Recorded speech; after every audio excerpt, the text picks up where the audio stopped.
So hello everyone. आज मैंने बच्चों को बताया था कि मैं गेट का जो हो चुका है, तुम्हारा फॉर्म निकल चुके हैं, आप भर सकते हैं फॉर्म्स को।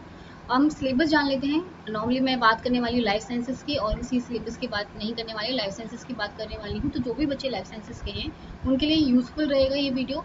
और इसमें मतलब मैं सिलेबस तो बताऊंगी, साथ में तुम्हें बताऊंगी तुम्हें क्या क्या पढ़ना पड़ेगा, मतलब क्या क्या पढ़ना चाहिए, कितना इंपॉर्टेंट कहाँ से कोई पार्ट आने वाला है, कितना बेसिक आने वाला है, कितना डीप में आने वाला है। तो हम पूरा कंप्लीट मतलब पढ़ाई करेंगे। ऐसा नहीं है कि नॉर्मली सिलेबस देखेंगे, नहीं, सारा डिटेल में बात करते हैं। सो मेरी जो क्लासेस होती हैं CSI UGC नेट में पढ़ाती हूँ। तो आप क्या कर सकते हैं, इसकी तैयारी के लिए आप मुझे अनअकैडमी पे आके फॉलो कर सकते हैं, जिसकी वजह से आपको नोटिफिकेशन मिलते रहेंगे।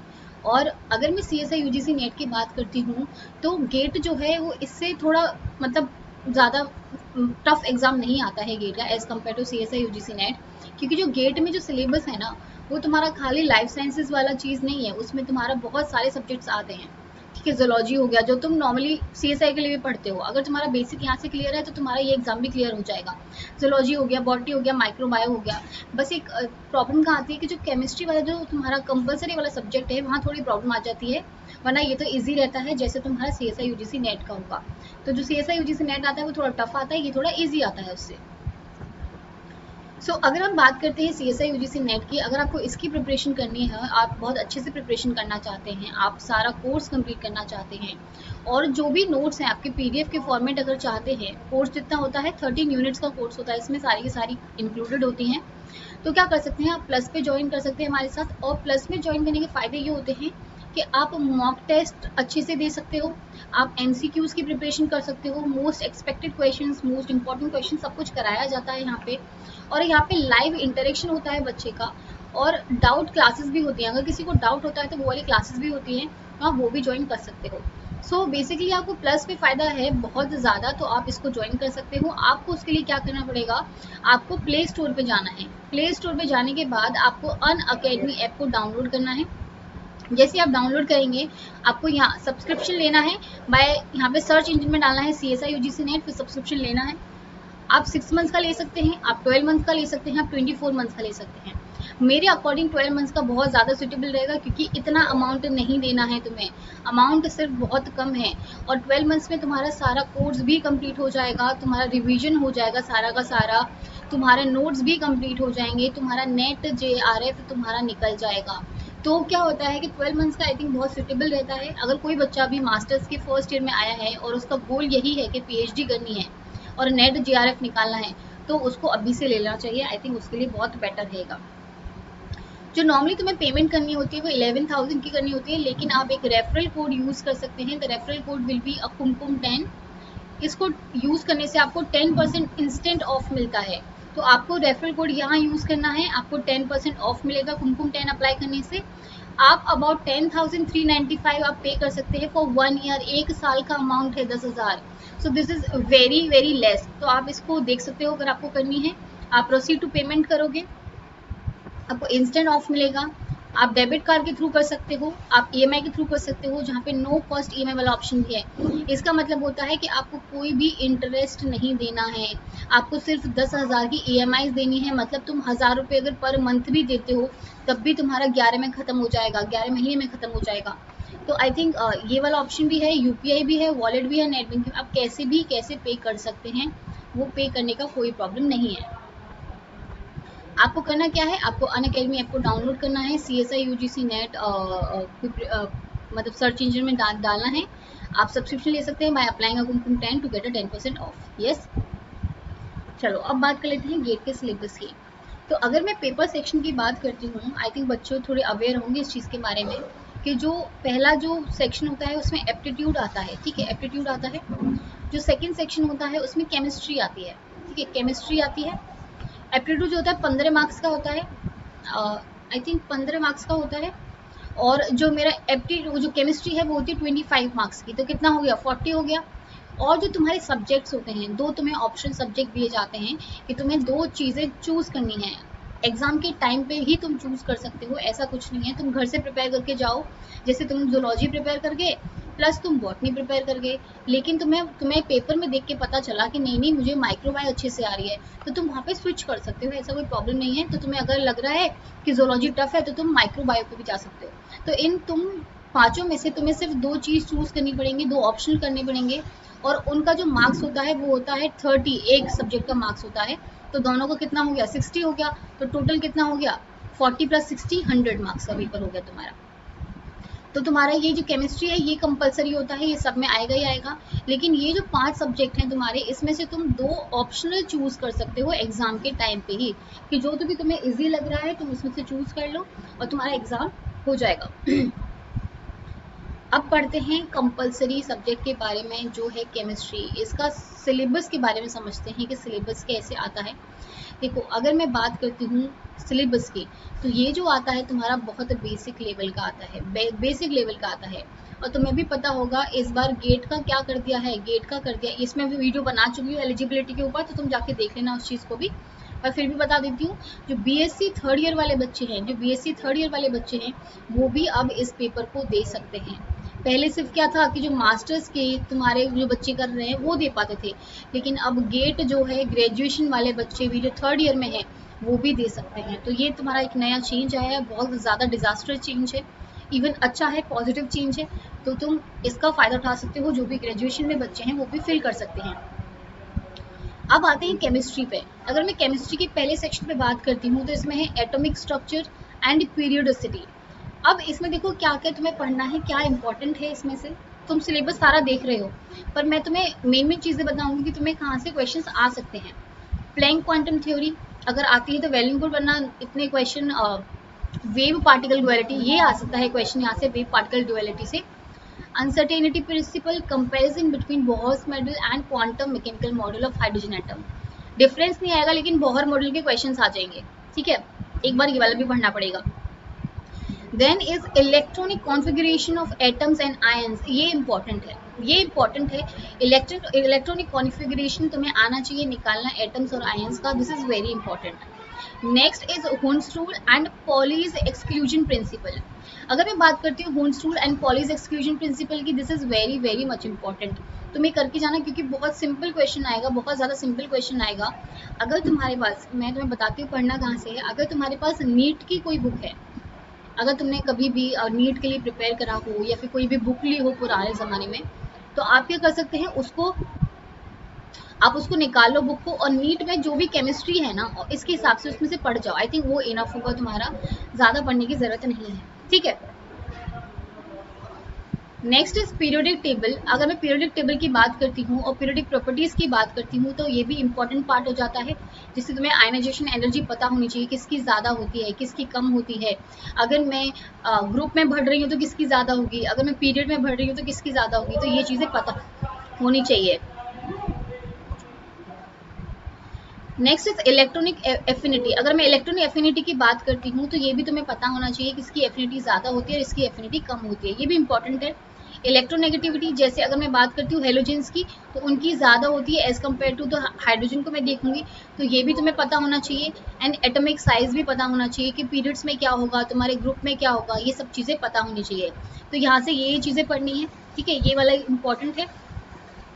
नेक्स्ट है section 2, that is structure and bonding. अगर मैं स्ट्रक्चर एंड बॉन्डिंग की बात करती हूँ, आयनिक एंड कोवलेंट बॉन्डिंग, यस, मतलब ये इंपॉर्टेंट है ये चीज़ें, अब मतलब इसमें कुछ कर नहीं सकते हैं। Molecular orbital theory, VB theory for the diatomic molecules. I think इसका थोड़ा बहुत तुम्हें बेसिक पता होना चाहिए, और जो भी तुम्हारे एग्जांपल्स दिए होंगे ना बुक्स में, वो वाले बस ज़्यादा करके मत जाना, सिर्फ उतना करके जाना। VSEPR theory of shape of molecules. Hybridisation important है, हाइब्रिडाइजेशन बहुत इंपॉर्टेंट है, तुमसे क्वेश्चन पूछा जाता है कि NH3 पॉजिटिव का क्या हाइब्रिडाइजेशन होगा, ठीक है, ये इंपॉर्टेंट पार्ट है। रेजोनेंस नहीं, इतना इंपॉर्टेंट नहीं है। डाइपोल मूवमेंट का पता होना चाहिए, फॉर्मूला क्या होता है, बस। Structure of the parameter such as bond length, yes, तुम्हें ये पता होना चाहिए बॉन्ड लेंथ किसकी ज़्यादा होगी किसकी कम होगी, उसका एक पर्टिकुलर फॉर्मूला होता है, उसको भी ध्यान रखो। बॉन्ड एंगल, बॉन्ड, देखो जब मैं बॉन्ड लेंथ और बॉन्ड एंगल एनर्जी की बात करती हूँ, मतलब तुम्हें इन तीनों में रिलेशन पता होना चाहिए कि अगर मैं बॉन्ड लेंथ बढ़ा रही हूँ तो क्या मेरी एनर्जी बढ़ती है, क्या मेरा एनर्जी एंगल बढ़ता है, तो ये तीनों में वो चीज़ पता होनी चाहिए, कॉम्बिनेशन पता होना चाहिए तीनों का कहाँ पे यूज हो सकता है। Next is hydrogen bonding and van der Waals interactions. I think ये बच्चों को पता रहता है, तो इसको थोड़ा बहुत पढ़ लेना, ज़्यादा पढ़ने की जरूरत नहीं है। आयनिक solids, ionic radii, lattice energy, I think इतनी इंपॉर्टेंट नहीं है। बोर्न हेबर साइकिल, ये एक बार देख लेना, ठीक है, ये वाले एक बार देख लेना, और इसमें यही वाला इंपॉर्टेंट था। सेक्शन में आते हैं नेक्स्ट वाले पे, जिसमें S, P and D block elements हैं। Oxides, halides and hydrides of alkali, इसके क्वेश्चन आ जाते हैं। आई थिंक तुम्हें तो पता होना चाहिए एल्कलाइन अर्थ मेटल जो सेकंड ग्रुप है, मुझे पता होना चाहिए एल्कलाई का फर्स्ट ग्रुप का प्रॉपर्टीज पता होनी चाहिए बेसिकली, ठीक है। अब इसमें स्पेसिफिकली दे रखा है boron, aluminium, silicon, nitrogen, phosphorus, silicon, तो इन चीज़ों की चीज़ पता होनी चाहिए। सल्फर जो होता है हम किसको स्टोर करके रख सकते हैं, किसको स्टोर करके नहीं रख सकते, किसकी डक्टिलिटी ज़्यादा होती है, किसकी मेलेबिलिटी ज़्यादा होती है ना, ये चीज़ें पता होनी चाहिए। Characteristic of 3D elements, coordination complexes, हाँ ये इंपॉर्टेंट है। कोऑर्डिनेशन कॉम्प्लेक्सेस आई थिंक जिस बच्चे को भी आते हैं ग्रेजुएशन से या फिर 12th से, वो भूला नहीं होगा, बस एक बार रिवाइज करने की जरूरत है। Valence bond and crystal felt, valence bond वाली थ्योरी एक बार देख लेना। कलर ज्योमेट्री इंपॉर्टेंट है, ज्योमेट्री बहुत इंपॉर्टेंट है। ज्योमेट्री अगर तुम्हें याद करनी है तो हाइब्रिडाइजेशन और ज्योमेट्री को एक साथ लिखो, चार्ट पेपर बनाओ और लिखो उसको, या फिर तो बुक्स में मिल ही जाता है, अगर बुक्स में नहीं मिलता है तो तुम नेट पे सर्च करोगे मिल जाएगा, एटलीस्ट उसको ढंग से याद कर लो। मैग्नेटिक प्रॉपर्टीज कौन सी, जैसे पैरामैग्नेटिक हो गया, डायमैग्नेटिक होगा, फेरोमैग्नेटिक होगा, वो याद कर लेना, और एक एक दो एग्जाम्पल याद कर लेना। अगर क्वेश्चन भी पूछा जाए कि कौन सा होगा तो ये चीज़ पता होनी चाहिए। आइसोमेरिज्म, आई थिंक ये तो तुम कर लोगे आइसोमेरिज्म, तो देख लेना इसको। सेक्शन 4 की बात करते हैं, दैट इज केमिकल इक्विलिब्रिया। अगर मैं इसकी बात करती हूँ तो इसमें आता है osmotic pressure, elevation of boiling point, depression of freezing point. देखो इनके जो नेम्स है ना, और दूसरे जो नेम्स होते हैं वो नेम्स याद कर लेना, और फॉर्मूलाज देख लेना, इसके फॉर्मूला देख लेना, ठीक है। और सॉल्युबिलिटी प्रोडक्ट, ये क्वेश्चंस आते हैं, बहुत आते हैं, कॉमन आयन इफेक्ट हो गया, ये आते हैं। पीएच निकालना है, पीएच तो बहुत इंपॉर्टेंट हो जाता है, ये तुम्हारे CSI UGC नेट में भी आता है और यहाँ पे भी आता है। इस वाले टॉपिक को तो कर लेना, नहीं तो तुम्हारे एग्जाम से पहले तो मैं ही करा दूंगी, ठीक है। पीएच वाला तो यहाँ से हो जाएगा।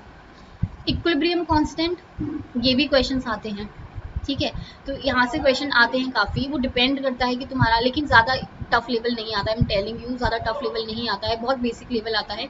अगर तुमने नीट वाला थोड़ा ढंग से भी प्रिपेयर किया है ना, अगर कभी पढ़ा होगा तुमने या फिर 12th ढंग से पढ़ी होगी, तो उसके बेसिस पे ही हो जाएगा, ठीक है। Next is electrochemistry. कंडक्टेंस, और कंडक्टेंस पता होना चाहिए तुम्हें क्या होता है। कोलरॉश लॉ मतलब इतना इंपॉर्टेंट नहीं है। EMF निकालना आता है, EMF आता है, नर्स इक्वेशन आती है, ये तुम्हें पता होना चाहिए, और ये वाली चीज़ें पता होनी चाहिए इसमें। Next is reaction kinetics, rate constant, yes rate constant पता होना चाहिए। ऑर्डर ऑफ द रिएक्शन 0, 1 और 2, इन तीनों की ग्राफ तो कर लेना एक बार, ग्राफ कर लेना एक बार, और इनकी देख लेना कॉन्सेंट्रेशन पे इफेक्ट पड़ रहा है या नहीं पड़ रहा है, ये चीज़ पता होनी चाहिए। मॉलिक्यूलरिटी, ये ठीक है। Activation energy 0, first second order kinetics, तो ये चीज़ें पता होनी चाहिए क्योंकि ये इंपॉर्टेंट हो जाती है। एक सेकेंड,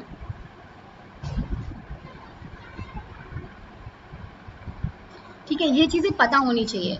उसके बाद reversible irreversible enzyme, I think जिस बच्चे ने एंजाइम्स करा हुआ है मेरे साथ, आई थिंक उसको क्लियर होगा। अगर फिर भी क्लियर नहीं है, क्योंकि मैंने अभी यूट्यूब पे नहीं कराया है, तो मैं यूट्यूब पे एक बार करा दूंगी, जिसकी वजह से तुम्हारी ये चीज़ें भी क्लियर हो जाएंगी। नेक्स्ट आता है थर्मोडायनेमिक्स। अगर मैं थर्मोडायनेमिक्स की बात करती हूँ तो आई थिंक इसमें बच्चों को प्रॉब्लम भी काफ़ी होती है, तो इसमें मैं बताती हूँ क्या क्या करना चाहिए। State and path function, I think ये तो बहुत, ये 2 लाइन का चैप्टर है, ये मतलब 2 लाइन का वो है कि स्टेट का मतलब क्या होता है, पाथ फंक्शन का मतलब क्या होता है, और एग्जाम्पल्स क्या होते हैं, एक बार ये याद कर लेना। First law, reversible irreversible processes, internal energy, enthalpy, Kirchhoff's equation, I think Kirchhoff equation I think इतनी इंपॉर्टेंट नहीं होती है। हेस लॉ, ये भी इंपॉर्टेंट नहीं है। हीट ऑफ फॉर्मेशन नहीं, ये भी मतलब इतना इंपॉर्टेंट नहीं है। सेकेंड लॉ एंट्रोपी इंपॉर्टेंट है। ये जो एंथैल्पी हो गया, इंटरनल एनर्जी हो गया, ये वाले इंपॉर्टेंट हो जाते हैं काफ़ी, ठीक है। रिवर्सिबल कौन सा होगा, इरिवर्सिबल कौन सा होगा। गिब्स फ्री एनर्जी तो बहुत ज़्यादा इंपॉर्टेंट है, बहुत ज़्यादा इंपॉर्टेंट है, मतलब यहाँ से तुम स्पॉन्टिनिटी तुम्हें पता होनी चाहिए। देखो अगर जैसे जैसे तुम्हारा क्वेश्चन क्या होगा, डेल जी अगर तुम्हारा नेगेटिव होगा, स्पॉन्टेनियस रिएक्शन होगी, तो इससे रिलेटेड क्वेश्चन आ जाएंगे। Del H, del T, S, इन चीज़ों से रिलेटेड क्वेश्चंस आएंगे, तो ये पता होनी चाहिए। एंट्रोपी हो गया, तुम्हारा एंथैल्पी हो गया, इंटरनल एनर्जी हो गया, गिब्स फ्री एनर्जी हो गया, और इक्विलिब्रियम कांस्टेंट वाला, ये डेल जी के जितने भी फॉर्मूलेज होते हैं वो सारे के सारे याद रहने चाहिए तुम्हें, इसके क्वेश्चंस आते हैं, आई एम टेलिंग यू। और ये जो नॉर्मली क्वेश्चन आते हैं ना, एनटी वाले क्वेश्चन आते हैं, एनएटी वाले, सॉरी एनएटी वाले क्वेश्चन आते हैं जहाँ पे तुम्हें वैल्यू भरनी होती है, ठीक है। अगर तुम्हारी वैल्यू सही हो गई तो तुम्हारे मार्क्स मिल जाएंगे, नहीं तो फिर उसको वो नहीं होता, नेगेटिव मार्किंग नहीं होती है। अब सेक्शन 8 में देखो, सेक्शन 8 में क्या है तुम्हारा, structure and reactivity, correlation and organic reaction mechanism. अगर इसकी बात करती हूँ, एसिड बेस यस इंपॉर्टेंट है। Electronic and steric effects I think नहीं। स्टीरियो केमिस्ट्री पता होनी चाहिए, स्टीरियो केमिस्ट्री पता होनी चाहिए। आइसोमेरिज्म, टॉटोमेरिज्म आई थिंक चलो ये कोई बात नहीं। SN1 SN2 रिएक्शन ये पता होनी चाहिए, SN1 SN2 पता होनी चाहिए, E1 E2 पता होना चाहिए, ये इंपॉर्टेंट है तुम्हारे। और मार्कोनिव्स रूल ये पता होना चाहिए, ये भी इंपॉर्टेंट है। सेजेस रूल ये भी इंपॉर्टेंट है, क्वेश्चन आते हैं इस पे।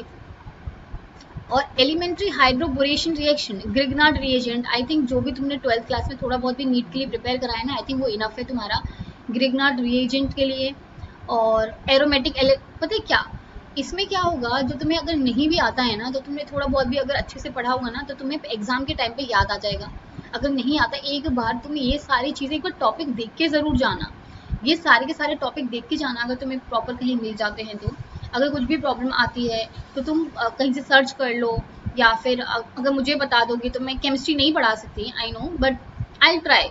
अगर ऐसा कुछ होगा, कभी ज़्यादा ही प्रॉब्लम आएगी किसी को, अगर मुझसे कोई भी क्वेश्चन अगर आ रहा है, कोई प्रॉब्लम आ रही है, तो वो मुझे डायरेक्टली मैसेज कर सकता है, तो मैं उसको समझा दूंगी इस चीज़ का। लेकिन हाँ, क्लास नहीं ले सकती मैं इसके ऊपर। Orientation effect as exemplified by various functional groups, I think functional group पता होनी चाहिए, OH COH। हाँ, इसमें क्या आता है, कौन ज़्यादा हाइड्रोफोबिक होगा, कौन हाइड्रोफिलिक होगा, कौन ज़्यादा पोलर है, कौन ज़्यादा नॉन पोलर है, ये वाले क्वेश्चंस आते हैं। कौन ज़्यादा पोलर है, कौन ज़्यादा नॉन पोलर है, हाइड्रोफोबिसिटी हो गया। और तुम्हारा SN1 रिएक्शन कौन सी है, SN2 रिएक्शन कौन सी है, तो ये क्वेश्चंस आते हैं। 9th वाला सेक्शन देखो, that is chemistry of biomolecules. I think ये तुम्हारे लिए बहुत इजी है, क्योंकि जितने भी CSI UGC नेट के बच्चे हैं ये सब पढ़ते ही पढ़ते हैं, तो आई थिंक तुम्हारे लिए इजी होना चाहिए। अमाइनो एसिड तुम्हें पता होना चाहिए, अमाइनो एसिड में पढ़ा रही हो भी यूट्यूब पे भी।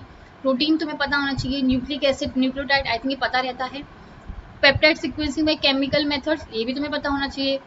आई थिंक ये तो तुम्हारे वाले हैं। कार्बोहाइड्रेट, लिपिड्स हो गया, principle of the biomolecules purification, ion exchange, gel filtration, chromatography, I think तुम्हारे में है सारा का सारा। बीयर लैम्बर्ट्स लॉ जो स्पेक्ट्रोस्कोपी पे यूज होता है, आई थिंक ये तो तुम्हारे लिए बहुत इजी रहेगा, ये वाला 9th वाला सेक्शन, तो ये तुम्हारा CSR के साथ ही प्रिपेयर हो जाएगा। तो ये है तुम्हारा केमिस्ट्री का। अब आते हैं जो तुम कर सकते हो। अब तुम बायोकेमिस्ट्री कर सकते हो, जोलॉजी कर सकते हो, बॉटनी कर सकते हो, फूड टेक्नोलॉजी कर सकते हो, माइक्रोबायो कर सकते हो। अब पढ़ते हैं बायोकेमिस्ट्री पे। आई थिंक बच्चों के कुछ कुछ जो बच्चे हैं वो मास्टर्स ही बायोकेमिस्ट्री से कर रहे हैं, तो उनके लिए ईजी हो जाएगा काफ़ी। जो बच्चे जोलॉजी या बॉटनी या माइक्रोबायो से कर रहे हैं उनके लिए थोड़ी प्रॉब्लम हो जाएगी, लेकिन कोई प्रॉब्लम नहीं है, ये तो बहुत ईजी वाली चीज़ है। Organisation of life, importance of water, ये मैं अनअकैडमी पे करा चुकी हूँ, लेकिन मैंने अभी यूट्यूब पे नहीं कराया, तो मैं इसको डाल दूंगी, तो ये वाला तुम्हारा वहाँ से क्लियर हो जाएगा। Structure and function of the biomolecules, जैसे अमाइनो एसिड हो गया, ये तुम्हें पता होना चाहिए, ये तो तुम्हारे इसके लिए भी इंपॉर्टेंट है, CSR के लिए। कार्बोहाइड्रेट हो गया, lipid, proteins and nucleic acid. Protein structure तुम्हारे प्राइमरी, सेकेंडरी, टर्शरी सारे पता होने चाहिए। मायोग्लोबिन हो गया, हीमोग्लोबिन हो गया, ऑक्सीजन के साथ बाइंडिंग एफिनिटी किसकी ज़्यादा होती है, हीमोग्लोबिन के साथ किसकी ज़्यादा होती है, ये पता होना चाहिए।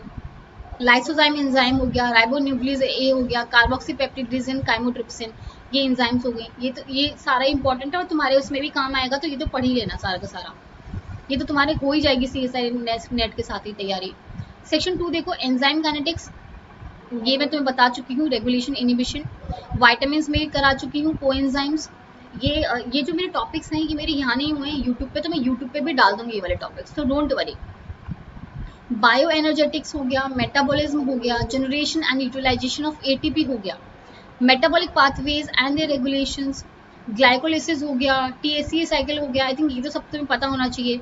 पेंटोज फॉस्फेट पाथवे, यहाँ पे क्या बनता है, NADP बनता है, जो एक अकेला ऐसा है जो न्यूक्लियोटाइड या न्यूक्लियोसाइड बनाने में हेल्प करेगा। ऑक्सीडेटिव फॉस्फोराइलेशन पूरा फॉर्मूला पता होना चाहिए, इसके इनिबिटर्स पता होने चाहिए, है ना। ग्लूकोन्यूजेनेसिस हो गया, जो अमाइनो एसिड या फिर हमारे फैटी एसिड जब ग्लूकोज बनाते हैं तब। ग्लाइकोजन हो गया, फैटी एसिड मेटाबॉलिज्म हो गया। तो ये तो आई थिंक तुम्हारा मैं ही करा दूंगी सब चीज़ें, तो इसकी तो टेंशन लेने की ज़रूरत नहीं है, क्योंकि तुम्हारे CSI के साथ ये भी प्रिपेयर हो ही जाना है। Now metabolism of nitrogen containing components, अगर कोई बच्चा अगर तुम्हारा प्लांट फिजियोलॉजी अगर कर रहा है, प्लांट की जो उसकी प्लांट की स्टडी अगर वो कर रहा है, बॉटनी पढ़ रहा है, तो आई थिंक उसके लिए भी ये वाला इजी रहेगा। केल्विन साइकिल, तुम्हारा अमाइनो एसिड्स, न्यूक्लियोटाइड्स, ये सारी चीज़ें। सेक्शन 3 देखो, बायोकेमिकल सेपरेशन रिएक्शन, ये बेटर है, पता है इससे क्या होगा, तुम्हारे CSI की भी प्रिपरेशन हो जाएगी। Ion exchange, size exclusion chromatography, affinity chromatography बहुत इंपॉर्टेंट है, एफिनिटी वाली तो। सेंट्रिफिकेशन हो गया, तुम्हें पता होना चाहिए माइटोकॉन्ड्रिया पहले सेंट्रिफ्यूज होगा या फिर न्यूक्लियस निकलेगा या फिर राइबोसोम्स निकलेगा, ये पूरा पता होना चाहिए। Characterisation of the biomolecules by electrophoresis, DNA protein interactions, UV visible fluorescence spectroscopy and mass spectroscopy, ये सारी की सारी तुम्हें पता होनी चाहिए। आई थिंक ये बहुत अच्छी बात है कि तुम्हें अलग अलग दी गई हैं, तो तुम क्या करोगे, इसको CSI के हिसाब से भी प्रिपेयर कर लेना। और जब हम कोई भी टेक्निक पढ़ रहे होते हैं ना, तो उसके लिए तुम एप्लीकेशन देखो, और एप्लीकेशन के साथ साथ तुम क्या देखो, एप्लीकेशन के साथ साथ तुम्हें क्या देखना है, उसका प्रिंसिपल देखना है। ये इंपॉर्टेंट चीज़ होती है अगर तुम टेक्निक पढ़ रहे हो तो। नेक्स्ट है तुम्हारा सेल स्ट्रक्चर एंड ऑर्गेनेलीज, ये तो मैं आई थिंक ये वाला तो बहुत इजी हो जाएगा तुम्हारे लिए। बायोलॉजिकल मेम्ब्रेन, ये मैं तुम्हें यूट्यूब पे पढ़ा चुकी हूँ। प्लाज्मा मेम्ब्रेन, आई थिंक वो बहुत इनफ है तुम्हारे लिए। एक्शन पोटेंशियल, ये भी मैं करा चुकी हूँ, तुम ये भी पढ़ सकते हो। ट्रांसपोर्ट अक्रॉस द मेम्ब्रेन, ये भी करा चुकी हूँ, आई थिंक तुम्हारे लिए बहुत कुछ हो चुका है। Membrane assembly, protein targeting and signal transduction, ये अभी, हाँ, रिसेप्टर लिगेंड इंटरेक्शंस, ये भी मैंने करा दी हैं तुम्हें, सिग्नलिंग वाला पार्ट। हॉर्मोन्स एंड न्यूरोट्रांसमीटर्स, तो ये भी तुम कर लेना, ये बहुत इजी है, आई थिंक ये तो बच्चे फिर भी कर लेंगे। ठीक है, ये आधी चीज़ें तो मैं नहीं करा दी तुम्हें यूट्यूब पे, तुम अगर नहीं देखा है तो वहाँ जाके देख लेना। सेशन 5 में देखो, यहाँ पे DNA रेप्लिकेशन है, ट्रांसक्रिप्शन है, ट्रांसलेशन है, ये हो ही जाएगा तुम्हारा। आई थिंक ये तो तुम ग्रेजुएशन पढ़ते हो, मास्टर्स में पढ़ते हो, अगर थोड़ा बहुत आइडिया नहीं है तो प्लस पे कोर्स ज्वाइन कर लेना, वहाँ पे तुम्हें मिल जाएगा। DNA डैमेज एंड रिपेयर बहुत इंपॉर्टेंट हो जाता है CSI के हिसाब से भी और यहाँ के हिसाब से भी, डायरेक्ट क्वेश्चन आएंगे। तो biochemical regulation of gene expressions और रिकॉम्बिनेंट DNA टेक्नोलॉजी बहुत इंपॉर्टेंट है, बहुत ज़्यादा इंपॉर्टेंट है इस एप्लीकेशन। PCR भी पूछते हैं। Site directed mutagenesis, DNA microarray principle और इसका applications. Next generation sequencing, gene silencing and editing, ये भी इंपॉर्टेंट है। तो आई थिंक इंपॉर्टेंट इसमें सारा है, और तुम्हारा CSI वाला ही है, तो इसमें आई थिंक कोई तुम्हें इशू नहीं होना चाहिए करने में। तो इम्यून सिस्टम की अगर बात करती हूँ, सबसे ज़्यादा इजी यही पार्ट होता है और बहुत इंटरेस्टिंग पार्ट भी होता है। क्वेश्चन बहुत इजी आते हैं यहाँ से। यहाँ पे तुम्हें करना है innate and adaptive immune system, इन दोनों का डिफरेंस पता होना चाहिए। सेल्स पता होनी चाहिए कौन कौन सी हैं, B सेल्स, T सेल्स, सारी पता होनी चाहिए। एक्टिव और पैसिव में डिफरेंस पता होना चाहिए, पूरा का पूरा डिफरेंस पता होना चाहिए, ये इंपॉर्टेंट हो जाता है। कॉम्प्लीमेंट सिस्टम का थोड़ा बहुत पाथवेज देख लेना, तीनों के तीनों। एंटीबॉडी स्ट्रक्चर्स, इसका फंक्शंस आते हैं, काफ़ी आते हैं, एंटीबॉडी के फंक्शंस काफ़ी आते हैं कि IgE का फंक्शन क्या है, IgA का फंक्शन क्या है, कौन सा तुम्हारे मेटरनल प्लेसेंटा में पास, कौन सा प्लेसेंटा से पास हो जाता है, कौन सा नहीं होता है, तो ये इंपॉर्टेंट हो जाता है। B cells and T cells receptors देख लेना इसको, तो B and T cell activation इतना हाई लेवल का नहीं आता है, बट फिर भी देख लेना, बहुत ईजी है। लेकिन MSc ये मैं करा चुकी हूँ अनअकैडमी पे, तो अगर नहीं करा है यूट्यूब पे करा दूंगी, डोंट वरी।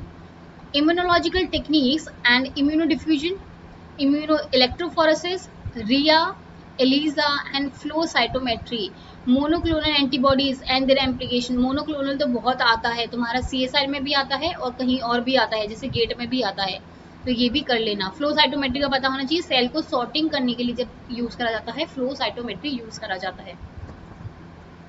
अब आते हैं बॉटनी पे। अगर मैं बॉटनी की बात करती हूँ, ठीक है, अगर मैं बॉटनी की बात कर रही हूँ, तो जो भी बच्चे अगर बॉटनी के उनके लिए बहुत इजी होने वाला है, और जो बच्चे बॉटनी के नहीं है उनके लिए थोड़ा मुश्किल हो जाता है। लेकिन अगर जिन्होंने 12th क्लास या फिर नीट के लिए प्रिपेयर करा है, तो उनके लिए भी ये चीज़ ईजी रहती है। बॉटनी की बात करती हूँ, बॉटेनिकल नोमेनक्लेचर आते हैं क्वेश्चन इसके ऊपर भी। हिस्ट्री नहीं आती है most of the time. Diversity and classification of plants, APG system of plant classification, phylogenetic, cladistic, yes, molecular taxonomy and bar coding, मतलब ये हर्बेरिया एंड इंडिया, ये वाली चीज़ें नॉर्मल है, आई थिंक ये तुम देख लोगे, कोई प्रॉब्लम नहीं आएगी। लेकिन इसमें ये हो जाता है कि तुम कितना देखोगे ना हर्बेरिया इन द इंडिया, क्योंकि बहुत सारे होते हैं, तो वहाँ पे प्रॉब्लम आ जाती है। पर एक बार देख जाना लिस्ट को जाते टाइम, एग्जाम के टाइम पे। प्लांट एनाटॉमी की बात करें, यहाँ से क्वेश्चन आते हैं। Anatomy of root, stem and leaves, floral organs, embryo, primary and secondary meristem, इसके डिफरेंस आएंगे, है ना। वेस्कुलर सिस्टम आएगा, एंड जाइलम एंड फ्लोएम का स्ट्रक्चर पता होना चाहिए तुम्हें। Secondary growth in the plants, ये भी इंपॉर्टेंट है। Wood anatomy, plant cell structure and difference from the animal structure. I think ये तो पता होना चाहिए ना तुम्हें कि प्लांट की सेल में क्या डिफरेंस है और एनिमल की सेल में क्या डिफरेंस है, कौन सा प्रेजेंट होता है कौन सा नहीं प्रेजेंट होता है, राइबोसोम किस में होता है राइबोसोम किस में नहीं होता है, या फिर 70S किस में होता है 80S किस में होता है, सेंट्रियोल किस में होता है सेंट्रियोल किस में नहीं होता है, ये चीज़ें पता होनी चाहिए। अगर मैं बात करती हूँ plant development cell and tissue morphogenesis की, और तो मेरा हाँ ये मेल और फीमेल गेमेटोफाइट कैसे बनता है, फर्टिलाइजेशन हो गया उनका, और हमारी जो ट्राइजोमी बनती है, ट्रिपल फ्यूजन जो होता है वो तुम्हें पता होना चाहिए, वो आता है। Spacing mechanism in trichomes, yes ये भी पता होना चाहिए ट्राइकोम्स वाला। Shoot and root apical meristem, ये तो तुम्हारे CSR के लिए भी इंपॉर्टेंट है, अगर तुम बॉटनी कर रहे हो तो ये वाला वहाँ से हो जाएगा तुम्हारा। ट्रांजिशन टू फ्लावरिंग, ये भी आई थिंक ये वाला यहाँ से हो जाएगा। फोटो पीरियडिज्म वनलाइजेशन यहाँ से हो जाएगा। ABC मॉडल, ये तो तुम पढ़ते हो यहाँ पे। और डबल फर्टिलाइजेशन इंपॉर्टेंट है यहाँ का। Seed development, xylem cell differentiation, ये देखो ये सारी चीज़ें इंपॉर्टेंट है।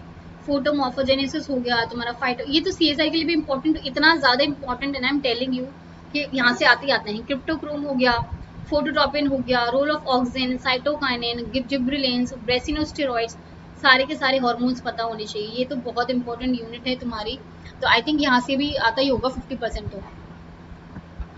अब पढ़ते हैं प्लांट फिजियोलॉजी एंड बायोकेमिस्ट्री। देखो इसमें अगर मैं बात करती हूँ तो तुम्हारा आएगा Uptake and water of ions in solutes. तुम्हें ये पता चलना चाहिए कि ट्रांसपिरेशन पुल क्या थ्योरी है, और रूट वाली जो थ्योरी है, ये सारी पता होनी चाहिए थ्योरीज।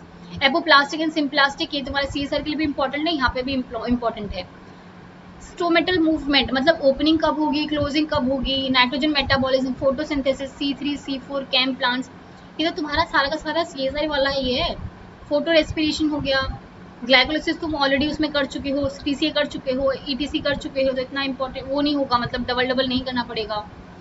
और फ्रीजिंग हीट स्ट्रेस में कौन सा जो तुम्हारे क्या बोलते हैं सिग्मा फैक्टर्स कौन से रिलीज होते हैं, ये भी हो जाएगा। हीट शॉक प्रोटीन जो होती हैं, एब्सिसिक एसिड का क्या रोल है ना, और प्रोटीन्स कार्बोहाइड्रेट तुमने वहीं पढ़ लिया, तो इसका दोबारा पढ़ने की जरूरत नहीं। सेकेंडरी मेटाबोलाइट बहुत इंपॉर्टेंट है, बहुत ज़्यादा इंपॉर्टेंट है, जैसे एल्कलॉइड्स हो गए तुम्हारे, टर्पीन्स हो गए, फिनाइल प्रोपेनॉइड्स हो गए, फ्लेवोनॉइड्स हो गए, ये सारे के सारे, ठीक है। और ये तो सारे हार्मोन्स तुम्हें करने ही पड़ेंगे, बिना हार्मोन्स के तो कुछ नहीं होने वाला, हार्मोन्स तो करना पड़ेगा। जेस्मोनिक एसिड पाथवे, यस ये तुम्हारे CSR के लिए भी इंपॉर्टेंट है, यहाँ भी इंपॉर्टेंट है। सेनिसेंस एंड देखो प्रोग्राम सेल डेथ में करा चुकी हूँ, एपोप्टोसिस करा चुकी हूँ, सेनिसेंस मतलब काइंड ऑफ सेम है, तो ज़्यादा फैक्टर्स इसमें इन्वॉल्व नहीं होते, तो ठीक है ये वाला भी। Next is genetics and genomics. अगर जेनेटिक्स और जीनोमिक्स की बात करूंगी तो देखो सेल डिवीजन, सेल साइकिल मैंने बहुत अच्छे से करा दिया है।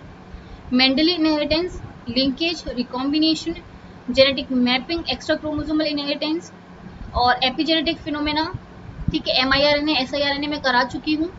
और gene expression, gene mutation, repair वाला आई थिंक ये इंपॉर्टेंट है, ये तुम वहाँ से कर लोगी जो भी पहले बताया था। एबरेशंस देख लेना, क्रोमोसोमल एबरेशन देख के जाना, यूप्लॉइडी कहाँ पे हो रही है, न्यूप्लॉइडी कहाँ पे हो रही है, डिलीशन, डुप्लीकेशन, इन्वर्जन, ट्रांसलोकेशन, ये तो तुम्हारा सारा का सारा CSR वाला ही तो है, तो तुम्हें थोड़ा ज़्यादा एक्स्ट्रा थोड़ा प्रिपेयर करना है ज़्यादा, बस तुम्हें ज़्यादा क्या पढ़ना है, केमिस्ट्री ज़्यादा पढ़नी है। प्रोटियोसोम्स हो गया, मेटाबॉलिक्स हो गया, ये तुम्हारा बॉटनी का है यार। और इसमें है तुम्हारा हाइब्रिडाइजेशन हो गया, selection, heterosis, male sterility, genetic maps, haploid and double haploid, I think इतना तो नहीं आता है शायद। माइक्रो प्रोपिगेशन आ सकता है, क्रायो प्रिजर्वेशन आ सकता है, और in vitro regeneration, somatic cell hybridisation, और वेक्टर मीडिएटेड वाला याद कर लेना, एग्रोबैक्टीरियम वाला जो है ना, और क्रिस्पर, ये तो आई थिंक Cas9, क्रीलॉक्स सिस्टम के क्वेश्चंस देख लेना एक बार, जो मैंने तुम्हें कराए थे, आई थिंक उतना ही बहुत है, ठीक है। इकोनॉमिक एंड अप्लाइड बॉटनी, इसको थोड़ा मुश्किल हो जाता है क्योंकि इसकी चीज़ें मिलती भी नहीं है, बट अगर बॉटनी का बच्चा है उसके लिए बहुत ईजी है चीज़ें।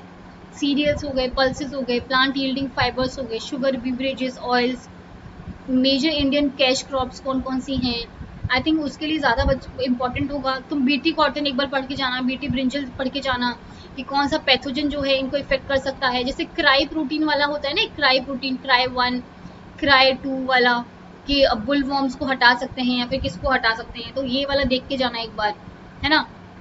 क्योंकि प्लांट का, सच बता मुझे प्लांट का इतना नहीं पता क्योंकि बॉटनी का मेरा कोई डिपार्टमेंट रहा नहीं है, तो बॉटनी का नहीं पता, लेकिन ये सब और सबका पता है कि बॉटनी का ज़्यादा मैंने कभी ध्यान नहीं दिया। प्लांट फिजियोलॉजी की बात करती हूँ तो यहाँ पे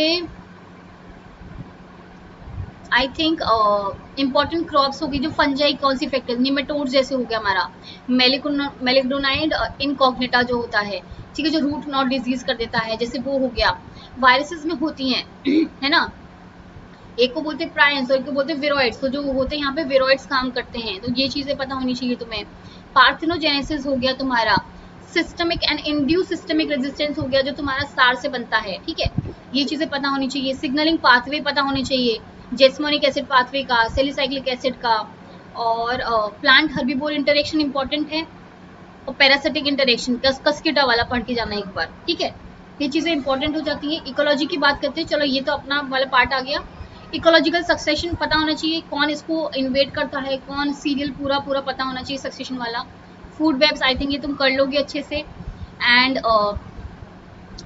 पॉल्यूशन का पता, देखो पॉल्यूशन के क्वेश्चन ऐसे आते हैं ना तुम्हारे, ग्लोबल वार्मिंग पे आएगा क्वेश्चन, पॉल्यूशन किसकी वजह से हो रहा है, कितना डेसिबल नॉइज होना चाहिए, तो ये बहुत बेसिक चीज़ें आती हैं, ठीक है। और इकोलॉजिकल हॉटस्पॉट ये इंपॉर्टेंट है, हॉटस्पॉट हो गया, स्पीशिएशन हो गया, और प्लांट इंटरेक्शंस, एपीफाइट्स ये इंपॉर्टेंट है, एपीफाइट्स हो गया, एंडोफाइट्स हो गया, पैरासाइट्स हो गया, ये इंपॉर्टेंट चीज़ें हैं, तो ये करके जाना एक बार। और question paper, previous year question paper लगा के देखना, अगर लग जाते हैं तो आई थिंक बहुत इजी क्वेश्चन पेपर आता है, बहुत इजी क्वेश्चन पेपर आता है। केमिस्ट्री में अगर तुम्हें प्रॉब्लम आती है और किसी में तुम्हें प्रॉब्लम नहीं है, आई एम टेलिंग यू, बस तुम्हें क्या करना है, तुम्हें रैंक अच्छी लेके आनी है, रैंक अच्छी लेके आनी है।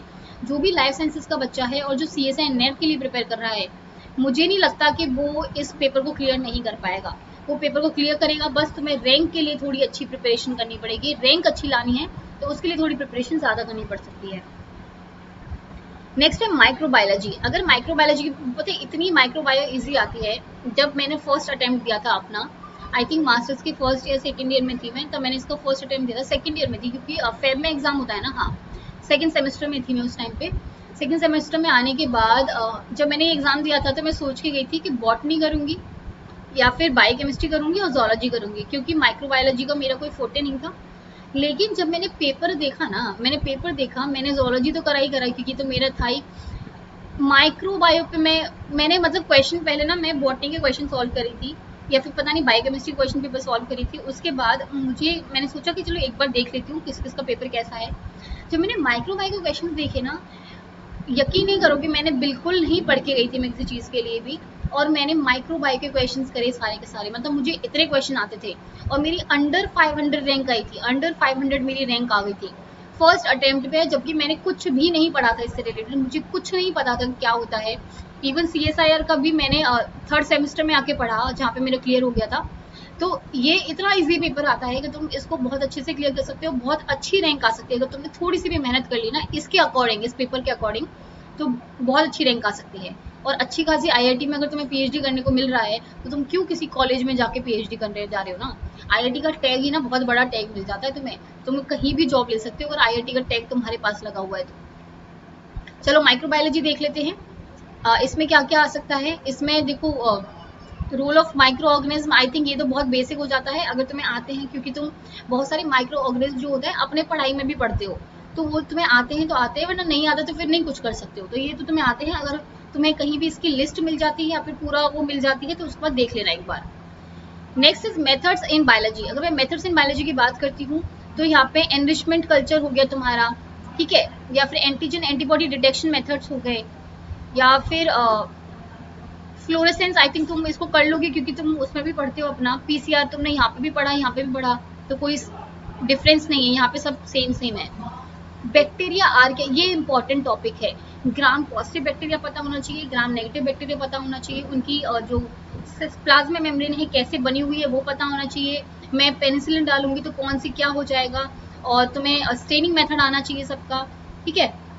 और तुम्हें आर्किया का पता होना चाहिए कि ये ह्यूमंस के करीब क्यों है, इसमें कौन सी अमाइनो एसिड्स होती हैं, और ये सब चीज़ें पता होनी चाहिए, ठीक है। यूकैरियोटिक माइक्रो ईस्ट के बारे में बहुत इंपॉर्टेंट है, बहुत इंपॉर्टेंट है। मोल्ड्स हो गए, ईस्ट हो गए, एंड क्लासिफिकेशन हो गया, ठीक है, ये सब चीज़ें इंपॉर्टेंट हो जाती हैं। तो इन चीज़ों को थोड़ा सोच समझ के करना पड़ेगा तुम लोग को। और फाइलोजेनी आई थिंक हो जाएगी ये, अगर सेक्शन 4 की बात करती हूँ, प्रोकैरियोटिक सेल्स की बात करती हूँ, जैसे स्ट्रक्चर हो गया या फिर फंक्शन हो गया। प्रोकैरियोटिक जो सेल वॉल है, जो सेल वॉल हो गई तुम्हारी, सेल मेम्ब्रेन हो गई, बायोसिंथेसिस हो गई एंड ट्रांसपोर्ट हो गया, फ्लैजिला पिलाई, ये इंपॉर्टेंट है। फ्लैजिला एंड पिलाई बहुत ज्यादा इंपॉर्टेंट है। फ्लैजिला और पिलाई बहुत ज्यादा important, I am telling you, ये इतने इंपॉर्टेंट है, बहुत ज्यादा इंपॉर्टेंट है। कैप्सूल्स हो गया, और तुम्हारा क्या बोलते थे, एंडोसिम्बायोट, हाँ जी, एंडोस्पोर्स बहुत ज्यादा इंपॉर्टेंट है। इसमें कैल्शियम और डिपिक्लोनिक एसिड होता है, जिसकी वजह से ये बहुत ज्यादा स्ट्रेस कंडीशन में भी सर्वाइव कर लेते हैं, ये इंपॉर्टेंट हो जाता है। पॉजिटिव एंड नेगेटिव कीमोटेक्सिस जो बैक्टीरिया में होता है, मूवमेंट के लिए इंपॉर्टेंट है। ये तुम्हारे मैं उसमें कराने वाली हूँ, जब हम सिग्नलिंग कराएंगे थोड़ी सी, जब हम उसके बारे में पढ़ेंगे तब ये होगा तुम्हारा क्वेश्चन। ग्रोथ कर्व, तो देखो माइक्रोबायो पढ़ रहे हो, तुमने ग्रोथ कर्व नहीं पढ़ा तो मतलब उसका कुछ नहीं पढ़ा है। एक्सपोनेंशियल फेज हो गया, उसका कॉन्टिन्यूस फेज हो गया, सिंक्रोनस ग्रोथ हो गई है, कॉन्टिन्यूस कल्चर हो गया है, इन्वायरमेंट का क्या इफेक्ट हो सकता है, बायोफिल्म, बायोफॉल्म, ये तो इंपॉर्टेंट है। देखो ये माइक्रोबायो करके जा रहे हो तो ये करना पड़ेगा। स्टरलाइजेशन के मतलब तुम्हें मेथड, इसके भी मेथड आ जाते हैं, डिसइंफेक्शन के, स्टरलाइजेशन के, ये भी तुम्हें पता होने चाहिए, आई थिंक ये इंपॉर्टेंट है। उसके बाद ये तो देखो तुम्हारा जैसा पूरा आ गया। देखो रिडॉक्स रिएक्शन यहाँ पे पूछा है तुमसे, यहाँ पे ईटीसी पूछा हुआ है, ऑक्सीडेटिव फॉस्फोरिलेशन है, ग्लाइकोलिसिस, पेंटोज फॉस्फेट पाथवे, ये तो सारा तुम्हारा हो गया। TCA cycle, fermentation I think पता होगा, है ना। और फोटोसिंथेसिस C3, ये तो तुम्हारा सारा पुराना वाला ही हो गया। तो अगर तुमने एक जगह पढ़ लिया तो बहुत सारे लोगों में काम आ जाएगा, तो ये इंपॉर्टेंट, मतलब ये तुम्हारा हो जाएगा। माइक्रोबियल डिजीजेस की बात करो तो तुम ऐसा करना कि एक लिस्ट अगर तुम्हें मिल जाती है किसी भी माइक्रोबायो के बच्चे से पूछ लेना, अगर वो दे देते हैं तो बहुत अच्छी बात है, तो तुम उसको पढ़ के चले जाना। मतलब अपॉर्चुनिस्टिक इन्फेक्शंस क्या होते हैं, इमर्जिंग इन्फेक्शियस डिजीजेस क्या होती हैं, तो ये सब थोड़ा देख लेना एक बार। और ह्यूमन डिजीजेस, यस, ये तो तुम्हारा आई थिंक तुम्हें पता होना चाहिए। अगर तुम बायोलॉजी के बच्चे हो, अगर तुम्हें ये चीज़ ही नहीं पता तो प्रॉब्लम है, तो इसको करके जाओ। ह्यूमरल सेल मीडिएटेड इम्यूनिटी, ये तुम्हारा वहाँ पे भी हो गया, जब तुम अभी कर रहे थे किसका, बॉटनी का, यहाँ पे भी हो गया। अब आता है कीमोथेरेपी एंड एंटीबायोटिक्स। देखो एंटीबायोटिक्स पढ़ना पड़ेगा क्योंकि ये है माइक्रोबायो, माइक्रोबायो में एंटीबायोटिक्स पढ़ना पड़ता है। एंटी फंगल हो गया, एंटीवायरल ड्रग्स हो गए। टाइप ऑफ म्यूटेशंस, देखो ये जो ट्रांसफॉर्मेशन, कॉन्जुगेशन, ट्रांसडक्शन, ये तीनों के तीनों इंपॉर्टेंट है, तीनों के तीनों इंपॉर्टेंट हैं, ये पढ़ने पड़ेंगे। प्लाज्मिड ट्रांसपोजोन्स, ये तो तुम्हारे CSR के टॉपिक भी हैं सारे के सारे। DNA रिपेयर तो पहले भी आ चुका है, जीन एक्सप्रेशन भी पहले भी आ चुका है। ये फाज लैम्डा, ये तो तुम्हारे CSR के लिए सबसे ज़्यादा इंपॉर्टेंट टॉपिक माना जाता है, ये तो तुम्हें पढ़ना ही पड़ेगा। वायरस रिकॉम्बिनेशन, रीअसॉर्टमेंट, ये सब चीज़ें तो देखनी पड़ेंगी तुम लोगों को। आई थिंक आधा तो तुम एक बार पढ़ लोगे ना किसी का भी, तो आधा तो वैसे भी दूसरे वाले सिलेबस में भी आ रहा है, तो आई थिंक ज़्यादा टफ नहीं है ये। माइक्रो बायो इकोलॉजी में बात करते हैं, बायो रेमिडिएशन, यस इंपॉर्टेंट है। बायो रेमिडिएशन हो गया, बायो ऑगमेंटेशन हो गया, ऑगमेंटेशन ये वाला ऑगमेंटेशन हो गया, बायो स्ट्यूमुलेशन हो गया, ये इंपॉर्टेंट हो जाते हैं तुम्हारे। मेटाजेनोमिक्स, तो ये सब चीज़ें इंपॉर्टेंट हो जाती हैं। ये तुम्हारा माइक्रोबायो का था। अगर मैं जोलॉजी की बात करती हूँ, तो जो जोलॉजी में आता है मेरा, वो है हमारा एनिमल डाइवर्सिटी, है ना, एनिमल डाइवर्सिटी। तो आई थिंक ये मैं स्टार्ट करा चुकी हूँ डाइवर्सिटी वाला, थोड़ा बहुत मैंने फाइलोजेनेटिक्स भी करा दिया है तुम्हें सिस्टमेटिक्स भी बता दिया है, क्लासिफिकेशन भी बता दिया है। और मेरी अनअकैडमी पे क्लास भी चलती है संडे को, जहाँ पे मैं क्लासिफिकेशन ऑफ एनिमल्स और भी बता रही हूँ, तो आप क्या कर सकते हो, उनको ज्वाइन कर सकते हैं। आई थिंक वो तो वहाँ से कंप्लीट हो जाएगा। इवोल्यूशन में ज़्यादा कुछ है नहीं, नेचुरल सिलेक्शन ढंग से याद रख लो, स्पीशिएशन ढंग से याद रख लो। अगर जेनेटिक्स की बात करती हूँ, ये तुम पहले भी तुम्हारी चीज़ों में आ गया है, अब फिर से कर सकते हो बेशक, ठीक है। सेक्स डिटर्मिनेशन हो गया, साइटोप्लाज्मिक इनहेरिटेंस, मैटरनल इनहेरिटेंस जो हो गया, mapping of genes, population genetics important है। जेनेटिक डिसऑर्डर्स, ये पता होनी चाहिए तुम लोगों को, आई थिंक ये तो पता होता है ईजी, अगर जोलॉजी का बच्चा है उसको पता होगा चीज़ें। बायोकेमिस्ट्री सेम फिर से वही आ गई, protein, lipids, carbohydrate, transcription, translation, glycolysis, enzyme catalysis, hormones, actions, role of vitamins, तो ये तो सबसे पुराना वाली चीज़ आ गई। तो ज़्यादा बार बार एक बार पढ़ लोगे तो तुम्हारे बहुत सारे पेपर्स में काम आ जाएगा। सेल बायोलॉजी में करा ही रही हूँ, मैंने तुम्हें साइटोस्केलेटल ऑर्गेनाइजेशन भी करा दिया, तुम्हें सेल साइकिल करा दिया है, तुम्हें क्रोमोसोम, क्रोमेटिन स्ट्रक्चर ये रह रहे हैं तुम्हारे, लेकिन ये वाली चीज़ें कंप्लीट हो गई हैं, तो आधी चीज़ें भी कंप्लीट हो जाएंगी, तो ज़्यादा सोचने की ज़रूरत नहीं है। देखो ट्रांसपोजेबल एलिमेंट्स यहाँ पे भी आ गए, बहुत इंपॉर्टेंट है, तो सारे के सारे इंपॉर्टेंट हैं ये सब चीज़ के लिए, ठीक है। जीनोम ऑर्गेनाइजेशन, मतलब क्या होता है जीनोम ऑर्गेनाइजेशन में, पहले तुम्हारा DNA का स्ट्रक्चर होता है, फिर तुम्हारे हिस्टोन आके बाइंड करेंगे, न्यूक्लियोसोम बनेगा, 30 nm फाइबर बनेगा, फिर तुम्हारा जो होता है 700 nm फाइबर, फिर 1400। तो ऐसे जो तुम्हें पता होना चाहिए जीन ऑर्गेनाइजेशन का। यहाँ पे देखो कंपैरेटिव फिजियोलॉजी थोड़ी ऐसी हो जाती है, थोड़ा मुश्किल हो जाता है कंपैरेटिव फिजियोलॉजी। अगर जोलॉजी का बच्चा है वो इजीली कर लेगा इस चीज़ को, जो जोलॉजी का बच्चा नहीं है उसके लिए थोड़ी प्रॉब्लम हो जाती है कंपैरेटिव फिजियोलॉजी में। रेस्पिरेटरी सिस्टम में क्या पढ़ना है, मस्कुलर सिस्टम हो गया, सर्कुलेटरी सिस्टम हो गया, डाइजेस्टिव हो गया, नर्वस सिस्टम हो गया। आई थिंक ये थोड़ा मुश्किल हो जाता है उनके लिए कंपैरेटिव पढ़ना। तो जोलॉजी वाले अच्छे से कर लेंगे, लेकिन अगर और जोलॉजी का नहीं है बच्चा तो क्वेश्चन भी ज़्यादा नहीं आते हैं इसके। वैसे बताऊँ मैं तुम्हें अच्छी बात, सच वाली बात बताऊं तो क्वेश्चन ज़्यादा नहीं आते यहाँ से। पैरासिटोलॉजी यहाँ से क्वेश्चन आएंगे। तुम्हारा प्रोटोजोन्स हो गया, हेलमिंथिक डिजीज हो गया, ये मैं करा चुकी हूँ, हेलमिंथिक डिजीज सारी करा चुकी हूँ। प्रोटोजोन डिजीजेज हो गई, ट्रिपेनोसोमा, लीशमेनिया, ये सारी की सारी पता होनी चाहिए तुम्हें। Host parasite relation very important. Humoral response यहाँ पे भी पढ़ चुके हैं, यहाँ पे भी पढ़ लिया। डेवलपमेंटल बायोलॉजी तो बहुत ईजी है, बहुत ज़्यादा ईजी है। गेमेटोजेनेसिस हो गया, और cellular differentiation, organogenesis, organ formation, Metamorphosis तो बहुत इंपॉर्टेंट है। और मॉडल ऑर्गेनिज्म तो आई थिंक ठीक ठाक है, मतलब ज़्यादा नहीं। स्टेम सेल्स एक बार पढ़ लेना, एक बार, ये भी इंपॉर्टेंट है। इकोलॉजी की बात करते हैं, वही इकोलॉजिकल निश। यस, तुम्हें तीनों निश पता होनी चाहिए, तीनों की तीनों निश पता होनी चाहिए। इकोलॉजिकल डाइवर्सिटी पता होनी चाहिए कि रियलाइज्ड निश कौन सी होती है, रियलाइज्ड निश कौन सी होती है, और फंडामेंटल निश कौन सी होती है। ये सब चीज़ें पता होनी चाहिए, this is very important. Food chain I think ये तो तुम कर लोगे। बायोजियो केमिकल साइकिल एक बार पता करके रखना, नाइट्रोजन की, फॉस्फोरस की, और CO कार्बन की, ये सारी पता होनी चाहिए, ठीक है। उसके बाद आता है एनिमल बिहेवियर पे। आई थिंक इसके क्वेश्चंस काफ़ी तुम्हें ये मतलब ज़्यादातर टफ नहीं है। फेरोमोन्स हो गए, इंस्टिंक्ट हो गए, टेरिटोरियलिटी हो गई, लर्निंग मेमोरी हो गया, इवोल्यूशन ऑफ बिहेवियर, ये तो मैं करा दूंगी, तुम टेंशन मत लो, ये तो मैं ही करा दूंगी सारी चीज़ें, तो टेंशन लेने की जरूरत नहीं है। जोलॉजी का तो कवर हो ही जाना है। Next is food technology. I don't know कि बच्चे मतलब फूड टेक्नोलॉजी की मे बी ग्रेजुएशन होती है ना इससे, फूड टेक्नोलॉजी से, तो मुझे देखो इसका इतना आइडिया नहीं है, क्योंकि फूड टेक्नोलॉजी का कोई ऐसा वो नहीं रहा है। लेकिन जो भी मुझे लगता है कि क्या इंपॉर्टेंट हो सकता है, या फिर क्या तुमने पढ़ा हुआ है, तो अगर कार्बोहाइड्रेट की बात देखोगे तो आई थिंक ये तो सारा तुम्हारा यही वाला है। देखो सेलुलोज हो गया, पैक्टिव सब्सटेंस हो गया, और मोनो ओलिगोसैकेराइड्स हो गए, प्रोटीन हो गया, लिपिड्स हो गया, पिगमेंट्स हो गए, कैरोटिनॉइड्स, क्लोरोफिल, तो तुम पीछे भी पढ़ चुके हो। फूड फ्लेवर्स हो गए, टर्पीन्स, एस्टर एल्डिहाइड, ये भी पढ़ चुके हो। और आई थिंक ये वाला देख लेना जिन बच्चों का भी है, क्योंकि इसका मुझे आइडिया नहीं है, तो मैं तुम्हें कुछ भी गलत बता दूँ वो मैं चाहती नहीं हूँ, तो तुम इसको देख लेना, ठीक है। और क्योंकि इसका सच में मुझे इसका कोई आइडिया नहीं है, तो तुम अपने अकॉर्डिंग से देख लेना। यस, मैं थोड़ी देर रोक देती हूँ, जिसको भी स्क्रीनशॉट लेना होगा फूड टेक्नोलॉजी वाले बच्चे को, वो ले सकता है। सो अगर आपको CSI UGC नेट की प्रिपरेशन करनी है, आपको बहुत अच्छे से प्रिपरेशन करनी है, तो आपकी फ्री क्लासेस होती हैं, दैट इज स्पेशल क्लासेस होती हैं अनअकैडमी पे। तो आप क्या कर सकते हैं, मुझे वहाँ फॉलो कर सकते हो, जिसकी वजह से नोटिफिकेशन आपको आते रहेंगे। ओके, अब आता है CSI UGC नेट के बारे में। तो आप क्या कर सकते हो, हमारे साथ प्लस पे जुड़ सकते हो। प्लस पे जुड़ने का फ़ायदा क्या होगा कि आपको पूरा कोर्स कंप्लीट कराया जाता है, आपको लाइव क्लासेस दी जाती हैं, आपकी डाउट क्लासेस होती हैं, आपके मॉक टेस्ट कराए जाते हैं, तो काफ़ी कुछ अच्छा मिलता है आप लोगों को, बहुत ज़्यादा सुविधाएं मिलती हैं, तो आप आके ज्वाइन कर सकते हो। And you need to click on get subscription, यहाँ पे क्लिक करना है, then you can apply for 6 month, 12 month और 24 मंथ्स। सो मेरे अकॉर्डिंग तो क्या है, बच्चों को 12 मंथ वाला लेना चाहिए। क्यों? क्योंकि इसका कोर्स भी कंप्लीट हो जाता है तुम्हारा, साथ के साथ तुम्हारे मॉक टेस्ट के साथ प्रिपरेशन हो जाती है, तुम्हारा JRF निकलने में बहुत हेल्प मिलती है। तो आई थिंक ये तुम्हारे लिए बहुत ईजी रहेगा और बहुत अच्छा रहता है कि अगर तुम ये कर सकते हो। कोई भी बच्चा अगर मास्टर्स के अभी फर्स्ट ईयर से सेकेंड ईयर में, मतलब फर्स्ट ईयर में आया है, सॉरी, ग्रेजुएशन कंप्लीट करने के बाद वो 24 मंथ्स का ले सकता है, उसका कोर्स भी कंप्लीट हो जाएगा, कोर्स के साथ साथ उसका JRF भी निकल जाएगा मास्टर्स खत्म होते होते। तो आई थिंक ये ले सकता है। जो नॉर्मली पेमेंट जाती है वो तुम्हारी 11,000 जाती है, लेकिन तुम एक कुमकुम 10 कोड अप्लाई कर सकते हो। इस कुमकुम 10 से क्या होगा, आपको 10% ऑफ मिल जाएगा।